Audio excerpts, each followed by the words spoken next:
এর আগের দিন আমরা নিজে করে 1.1 করেছি। আজকে আমরা কষে দেখি 1.1 করব। তো একের দাগের অঙ্কটা কী আছে দেখে নাও। সিতারা বেগমের ফলের দোকানে 60টি পেয়ারা ছিল। তিনি তার মোট পেয়ারার 1/4 অংশ বিক্রি করলেন। তার কাছে আর কতগুলি পেয়ারা পড়ে থাকলো? আচ্ছা, সিতারা বেগমের কাছে মোট পেয়ারা ছিল, কতগুলো পেয়ারা ছিল? মোট পেয়ারা ছিল সমান 60টি। কতগুলি পেয়ারা বিক্রি করেছেন? তাহলে পেয়ারা বিক্রি করেছেন সমান মোট ফলের 1/4 অংশ, মানে মোট পেয়ারার 1/4 অংশ। তাহলে মোট পেয়ারা আছে 60টি, তাহলে 60 গুণিত 1/4 এতটি সমান 4 একে 4, 4 15 60। তাহলে 15 আর 1 গুণ করলে কত হয়? 15। তাহলে পেয়ারা কতগুলো বিক্রি করা হয়েছে? 15টি। তাহলে অতএব তার কাছে আর কতগুলি পেয়ারা পড়ে থাকলো? অতএব তার কাছে পেয়ারা পড়ে থাকলো সমান মোট পেয়ারার সংখ্যা হচ্ছে 60টি, কতগুলো পেয়ারা বিক্রি হয়েছে? 15টি। তাহলে 60-এর থেকে 15টি বিয়োগ হয়ে যাবে, সমান 45টি। এরপরে আছে 2 দাগের অঙ্কটা কি বলছে? মা আমাকে 60 টাকার 5/6 অংশ এবং দাদাকে 45 টাকার 7/9 অংশ দিয়েছেন। মা কাকে বেশি টাকা দিয়েছেন? তাহলে মা আমাকে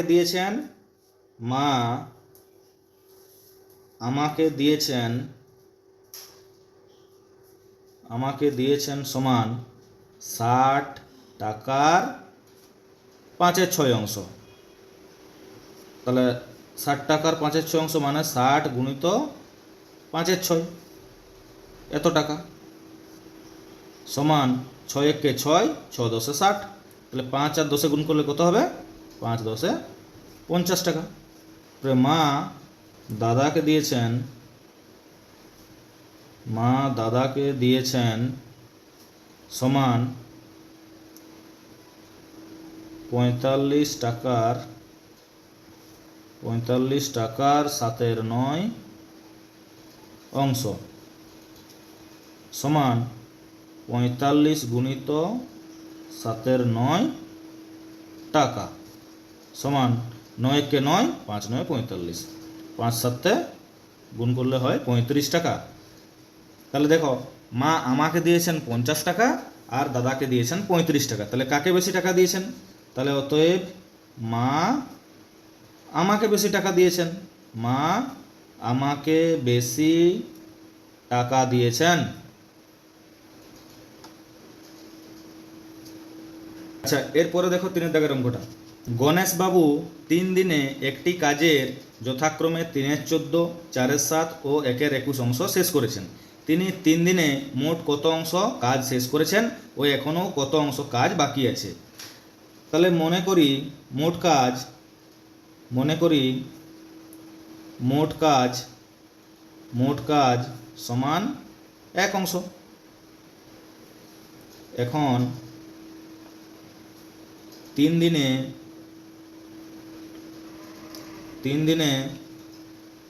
কাজ হয়েছে, 3 দিনে কতটা কাজ হয়েছে?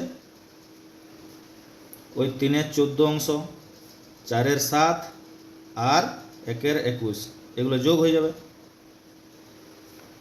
এরপরে 14, 7 আর 21-এর আমরা লসাগু করব। 14, 7 আর 21-এর লসাগু 7 দুগুণে 14, 7 একে 7, 3 7 21। তাহলে 3 দুগুণে 6, 6 7 42। তাহলে লসাগু হচ্ছে 42। লসাগু হলো 42। 14 3 42, তাহলে 3 3 9, 7 6 42, তাহলে 4 6 24 যুক্ত 21 দুগুণে 42, 2 1 2। এত অংশটা লিখতে ভুলে গেছিলাম, অংশটা লিখে দেবে। তাহলে 24 25 26 আর 9 6 15, 35। তাহলে এটা হয়ে গেল 35/42। কাটাকাটি করো, 7 দিয়ে 7 5 35, 7 6 42, এত অংশ সমান 5 6 অংশ। এটা হলো 5/6। আচ্ছা, তাহলে মোট কাজ আমি কত করেছিলাম? মোট কাজ, অতএব বাকি কাজ, মোট কাজ 1 অংশ, তাহলে বাকি কাজ সমান 1 বিযুক্ত 5/6, এত অংশ সমান 6 বিযুক্ত 5/6 সমান 1/6 অংশ। তাহলে অতএব কি বলেছে, তিনি মোট কত অংশ কাজ শেষ করেছেন? তিনি 3 দিনে মোট কাজ করেছেন সমান 5/6 অংশ, ও এখনও কাজ বাকি আছে সমান 1/6 অংশ। ঠিক আছে। আচ্ছা, এরপর দেখো 4 দিকের অঙ্কটা। একটি বাঁশের দৈর্ঘ্যের 1/3 অংশে লাল রং, 1/5 অংশে সবুজ রং ও বাকি 14 মিটারে হলুদ রং দিয়েছি। বাঁশটি কত মিটার লম্বা? তাহলে মনে করি বাঁশটির সম্পূর্ণ অংশ সমান 1 অংশ। লাল রং দেওয়া হয়েছে সমান কত অংশে লাল রং দেওয়া হয়েছে? না, 1/5 অংশ লাল রং দেওয়া হয়েছে। আর সবুজ রং দেওয়া হয়েছে সমান,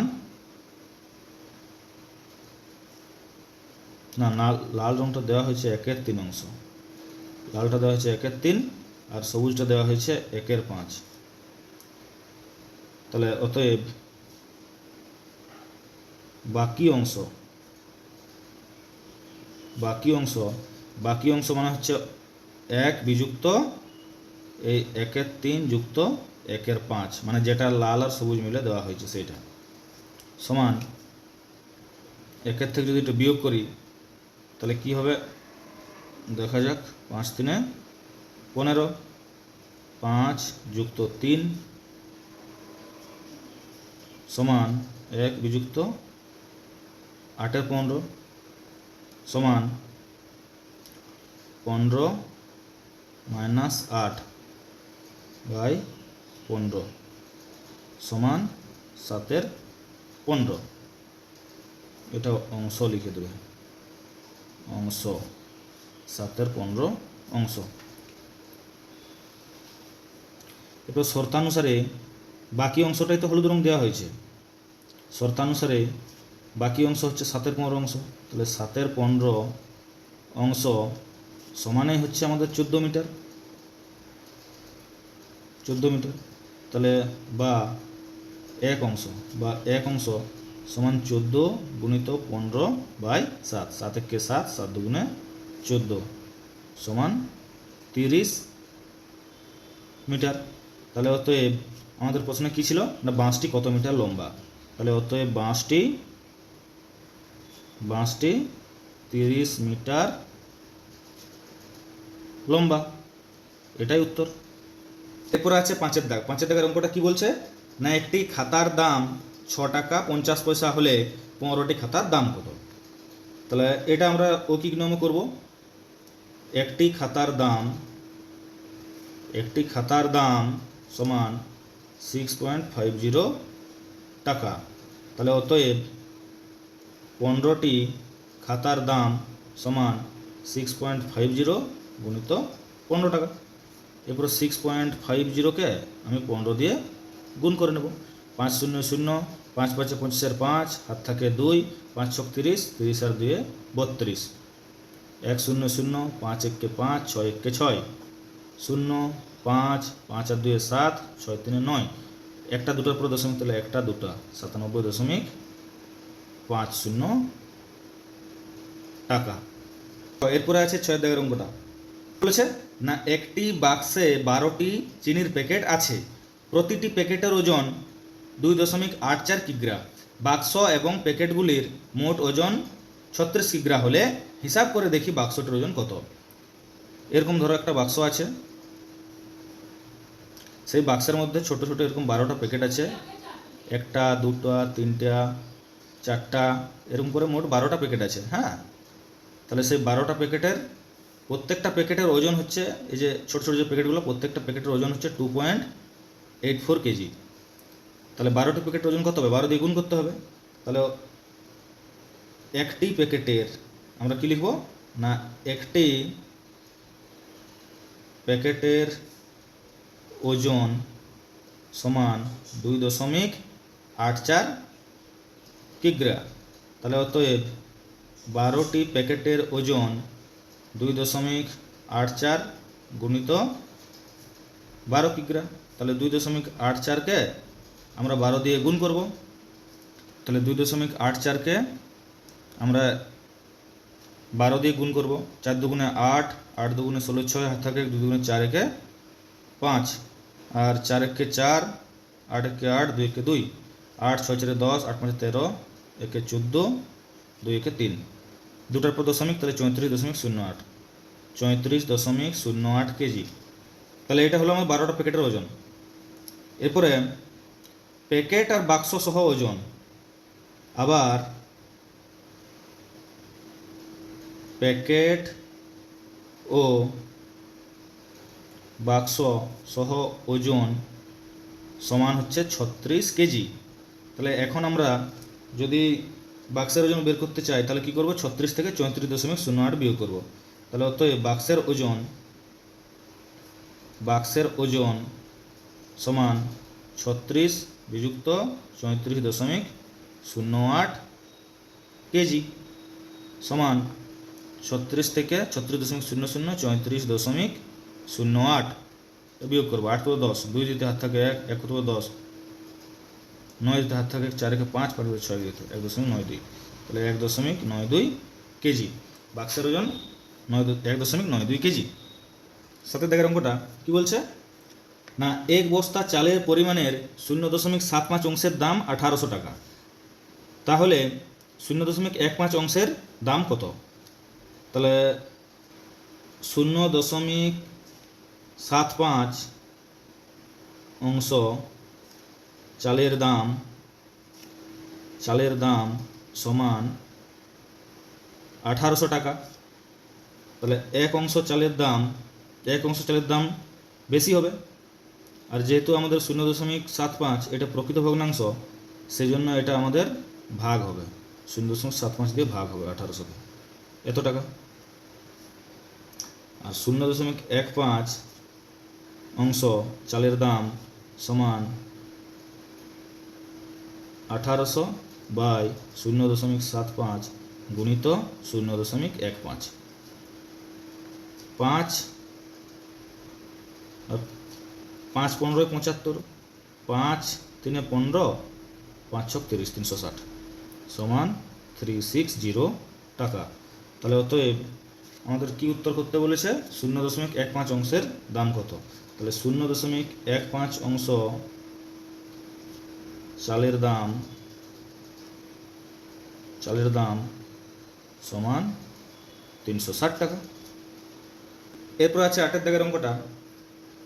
কি বলছে না, অনিতাদি তার জমির পরিমাণের অর্ধেকের 7/8 অংশ নিজের ভাইকে দিয়েছেন এবং বাকি জমি 3 ছেলেকে সমান ভাগে ভাগ করে দিলেন। প্রত্যেক ছেলে কত অংশ জমি পেল তা একটি চিত্রের সাহায্যে দেখায়। তাহলে দেখো, এরকম একটা জমি আছে, এরকম একটা আয়তকার মনে করো একটা জমি আছে। তাহলে এই জমিটাকে প্রথমে হচ্ছে দুভাগ করে দাও, মানে এই জমিটা সম্পূর্ণ অংশ হচ্ছে এক অংশ, মানে এই দুটো টুকরো মিলে হচ্ছে একটা টুকরো। তো তাহলে এই সম্পূর্ণ জমি হচ্ছে এক অংশ, আর এটা হচ্ছে হাফ অংশ, আর এটাও হাফ, মানে এটা অর্ধেক এটাও অর্ধেক। তাহলে কি বলেছে না, অর্ধেকের 7/8 তিনি ভাইকে দিয়েছেন। তাহলে অর্ধেকের 7/8 ভাই কতটা পাচ্ছে? অর্ধেকের 7/8 সমান 7 একে 7, 8 দুগুণে 16। তাহলে দেখো, এই পুরো জমিটাকে আমরা 16টা টুকরো করব।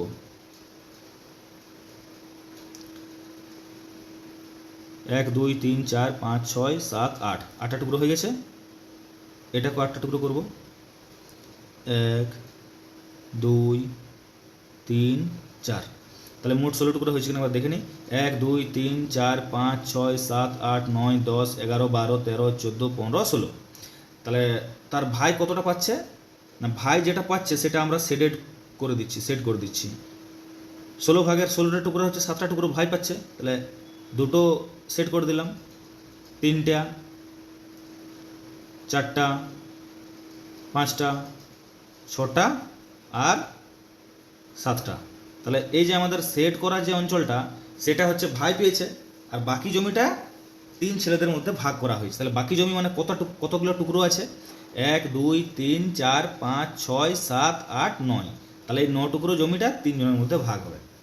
তাহলে অঙ্কটা আমরা কীভাবে করব না, মনে করি সম্পূর্ণ জমি সমান 1 অংশ। তাহলে অনিতা দি তার ভাইকে দিয়েছেন বা ভাইকে দেন অর্ধেক এর 7/8 অংশ, মানে 1/2 গুণিত 7/8 অংশ। তাহলে 7 1 7 8 2 16, এটা তার ভাইকে দিয়েছেন। এরপর আসছে আমাদের বাকি জমি। এখন বাকি জমি কতটা আছে না, বাকি জমি হচ্ছে মোট জমি আমাদের 1 অংশ, বাকি জমি হচ্ছে যেটা ভাইকে দিয়েছে সেই জমিটা বাদ হয়ে যাবে, এত অংশ, সমান 16 1 16 বিযুক্ত 7/16। 16 থেকে 7 বিয়োগ করলে হয়ে যায় 9/16 অংশ। তাহলে বাকি জমি হচ্ছে 9/16 অংশ। তাহলে অতএব 9/16 অংশ জমি 3 জন ছেলের মধ্যে সমান ভাগে ভাগ করা হলে প্রত্যেকে পাবে কতটা করে পাচ্ছে না, 9/16 ভাজিত 3 এত অংশ, সমান 9/16 গুণিত 1/3 3 1 3 3 3 9 সমান 3/16 অংশ। এটা হলো উত্তর।